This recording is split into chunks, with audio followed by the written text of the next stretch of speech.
साल 2017 था। मैंने दिल्ली यूनिवर्सिटी से अपना ग्रेजुएशन कंप्लीट किया। उसके बाद एयरफोर्स का एग्जाम एफकेट दिया, साथ में एसएससी सीजीएल की कोचिंग लेना शुरू किया। पढ़ाई चल रही थी, एग्जाम पास आ रहा था, एफकेट का रिजल्ट भी आया। 3.5 मार्क्स से मेरा सिलेक्शन नहीं हो पाया। लेकिन इस सब के बीच में एक चीज थी जो मैं नहीं छोड़ पा रही थी, हर फ्राइडे जाके थिएटर में नई फिल्म खुद से देखना। और ऐसे ही एक फ्राइडे मेरी जिंदगी में अंधाधुन आती है। एक दोस्त से उस फिल्म की एंडिंग डिस्कस कर रही थी, उसको मजा आया तो उसने बोला रिकॉर्ड करके इंटरनेट पे डाल देते हैं। रात में 10 बजे वो वीडियो डाला और 12 बजे तक उस पर 250 व्यूज आ गए थे, जो सुबह 2000 में बदल गए। बस यहाँ से फिल्मी इंडियन की शुरुआत हो गई। ये सब राम कहानी मैं आपको इसीलिए बता रही हूँ क्योंकि काफी लोग मुझसे पूछते हैं 7 साल हो गए लेकिन मैंने अपने चैनल पे कभी किसी चीज का ऐड क्यों नहीं किया।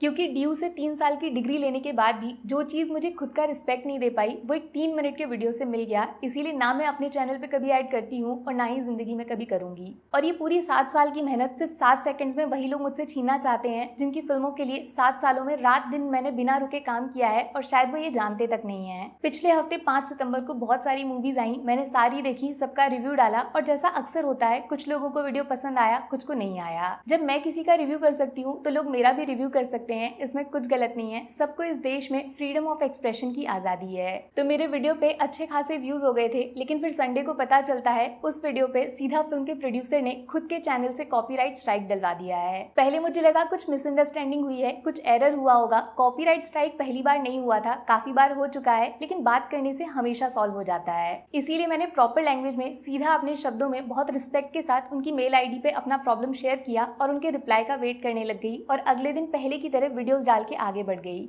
मेरे मेल का रिप्लाई तो नहीं आया, लेकिन फिर कुछ ऐसा हुआ जो अगर मैं आपको नहीं बताऊंगी तो शायद सबसे बड़ी बेईमानी मेरी पब्लिक के साथ होगी, जिसको 7 साल मैंने मेहनत करके अपने दम पे इकट्ठा किया है। एक साथ 3 और स्ट्राइक मेरे चैनल पे सेम उसी प्रोड्यूसर ने डाल दी और ये सारे नए वीडियोस नहीं थे, 6-6 महीने पुराने वीडियोस को ढूंढकर उन पे स्ट्राइक डाली गई। अब यूट्यूब की पॉलिसी ये है, अगर 3 बार आपके चैनल पे स्ट्राइक आ जाती है तो तुरंत आपका चैनल वहीं पे डिलीट कर दिया जाएगा। इसीलिए इनको लगा होगा ये तो डर जाएगी, चुपचाप अपने चैनल को बचाने के लिए भीख मांगेगी, फिर ये अपनी कुछ शर्त रखेंगे जो मुझे माननी पड़ेगी। लेकिन ड्यू से 3 साल की डिग्री और 7 साल बिना किसी ऐड, बिना किसी प्रमोशन मैंने चैनल पे काम इसीलिए नहीं किया कि किसी के सामने सच बोलने के बाद भी जाके हाथ फैलाने पड़े। अब मैं आपके सामने एक्सपोज करूंगी ये पूरा रैकेट कैसे चलाया जाता है। बहुत सालों पहले न्यूज़पेपर में नई फिल्मों के रिव्यूज आते थे, फिर उनको खरीद लिया गया। फिर सोशल मीडिया आया तो ऑनलाइन लिखकर रिव्यूज डाले जाने लगे। आप यकीन नहीं करोगे, बिना फिल्म रिलीज हुए इनको पहले ही रिव्यूज लिख के दिए जाते थे, ये वही डाल देते थे। लेकिन फिर जैसे ही यूट्यूब पर नॉर्मल लोग अपना चैनल बना के फिल्मों के बारे में बोलने लग गए, पहले इनको लगा क्या ही फर्क पड़ेगा, कौन इन लोगों पे ध्यान देगा।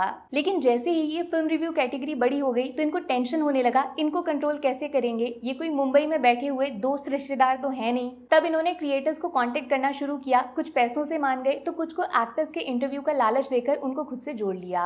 मेरे पास भी ऑफर आया था, मैं नाम नहीं लूंगी, शायद बॉलीवुड का सबसे बड़ा प्रोडक्शन हाउस है, दूसरा ओटीटी का एक बहुत बड़ा प्लेटफॉर्म है, लेकिन मैंने आज तक किसी को रिप्लाई नहीं किया, सिर्फ अपने काम से काम रखा। तो मेरे जैसे लोगों के लिए इन्होंने रास्ता ढूंढा है कॉपीराइट स्ट्राइक्स का। रीजन बताते हैं, मैंने वीडियो में इनकी फिल्म का फोटो यूज किया है। नाम में ही कॉपी और राइट है, किसी चीज को कॉपी करके खुद को उसका मालिक बताना, ये होता है कॉपीराइट। भैया तुम्हारी फिल्म तुमको मुबारक, ये कोई नहीं बोल रहा कि वो फिल्म मैंने बनाई है और ना ही तुम्हारी पूरी की पूरी फिल्म मैंने अपने चैनल पे डाल दी है। किसी चीज के बारे में कमेंट्री करने के लिए, उसके बारे में रिव्यूज देने के लिए उसका फोटो यूज किया गया तो वो फेयर यूज में आता है, उससे फिल्म का बॉक्स ऑफिस कलेक्शन मेरे अकाउंट में नहीं चला जाएगा। बॉक्स ऑफिस से तो इनको लेना देना ही नहीं है। कोमल नहाटा सर ने विद प्रूफ बताया था कैसे आजकल फिल्म मेकर्स खुद अपनी फिल्मों की टिकट खरीद रहे हैं। जो एक्स्ट्रा खर्चा ये आजकल करते हैं वो हम जैसे क्रिएटर से वसूलना चाहते हैं कॉपीराइट स्ट्राइक्स डाल के। सोचो अगर प्रेमानंद महाराज कॉपीराइट स्ट्राइक्स डालने पे आ जाएं तो इंडिया में 50% यूट्यूब और 50% इंस्टाग्राम चैनल्स अभी आज डिलीट हो जाएंगे। लेकिन उनके बारे में बात करना, राधा रानी, भगवान कृष्ण के बारे में बात करना, यही तो वो चाहते हैं। इसके लिए वो कोई कॉपीराइट स्ट्राइक नहीं देंगे, जितना उनके बारे में बात करोगे उनको अच्छा लगेगा। फिल्म क्रिएटर्स का भी यही काम है, वो फिल्मों के बारे में बात करते हैं, ये उनके लिए भगवान जैसा है, उनका करियर है, रोजी रोटी है। कोई ईमानदारी से काम करेगा तो उस पर स्ट्राइक डाल दोगे। अगर टारगेट करना ही है तो पायरेसी वेबसाइट्स को जाके करो ना, वो तो बिना डरे पूरी की पूरी फिल्म थिएटर से रिकॉर्ड करके इंटरनेट पे फैला देते हैं, उनको क्यों नहीं मिलती कॉपीराइट स्ट्राइक। और ज्यादा शिकायत है आपको, मैंने आपके फोटोज यूज किए तो ऑप्शन होता है क्लेम डालने का, उससे उस वीडियो से जितना रेवेन्यू आएगा वो पूरा का पूरा उस चैनल को चला जाएगा। लेकिन ये उनका इरादा ही नहीं है। जितना मैंने टोटल यूट्यूब से कमाया है 7 सालों में, उतना ये 7 मिनट में रोज कमाते हैं, फिर भी सोचो शांति नहीं मिल रही है। इनका क्या इरादा है? एक न्यूज सुनी होगी आपने थोड़े दिन पहले, बहुत सारे प्रोड्यूसर्स मिलके एक मीटिंग करने वाले हैं जिसमें नेगेटिव रिव्यूज डालने वाले इन्फ्लुएंसर्स, रिव्यूअर्स पे क्या एक्शन लेना है वो डिस्कशन होगा।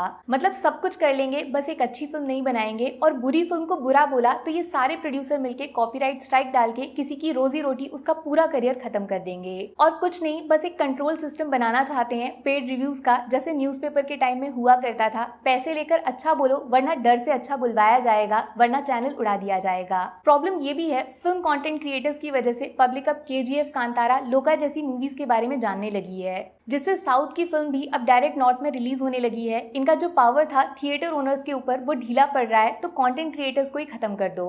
सेम यही केस हुआ था मोहक मंगल के साथ भी। उसके चैनल पे 2 बार स्ट्राइक्स डाल के उसको अपने हाथों की कठपुतली बनाना चाहते थे, 45 लाख तक डिमांड कर रहे थे। भाई अगर पैसे ही चाहिए ना तो आप बहुत गलत इंसान को टारगेट कर रहे हो। ना तो मैं ऐड करती हूँ और ना ही आप लोग मुझे खरीद पाते हो। पैसे कहाँ से लाऊंगी मैं? मेरे पास जो है बस वो ये पब्लिक है। और मैं यकीन से बता सकती हूँ ये सिर्फ मेरे साथ नहीं हो रहा है, बहुत सारे लोग इस चीज से मेंटली परेशान होंगे। सोचो बड़े चैनल्स पे ये सब खुलेआम कर सकते हैं तो छोटे क्रिएटर्स को कितना टॉर्चर करते होंगे। अब बस बहुत हुआ, डरना नहीं है। जैसे मोहक ने ये मेल लिखा था, मैं भी same to same prime minister of India Narendra Modi और minister of information and broadcasting Ashwini Vaishnaw को लिखने जा रही हूँ freedom of speech plus power का मिसयूज करने के लिए। तो नीचे दोनों की मेल आईडी शेयर कर दूंगी। अगर आपको भी किसी ने इसी तरह डराया धमकाया है तो सारे मेल्स, जो भी मैसेजेस आए हैं, कोई कॉल रिकॉर्डिंग है, सब कुछ इकट्ठा कर लो, सब बता देना। लेकिन हम सबको बचाना पब्लिक के हाथों में है। आप लोग जिनके लिए हम काम करते हैं, कोई भी क्रिएटर आपसे मदद मांगता है तो प्लीज एक बार उसको सुन लेना। बस लोग सब देख रहे हैं और अच्छे से जानते हैं इस सब के पीछे मास्टरमाइंड कौन है, ये ऊपर तक पता होना चाहिए, उसको एहसास होना चाहिए। मेरी टेंशन मत लेना आप, ये चैनल डिलीट करवा देंगे तो हो जाने दो, दूसरा बना दूंगी। मैं अपने नाम को मरने नहीं दूंगी, फिर से पब्लिक कमा के सच बोलना शुरू कर दूंगी।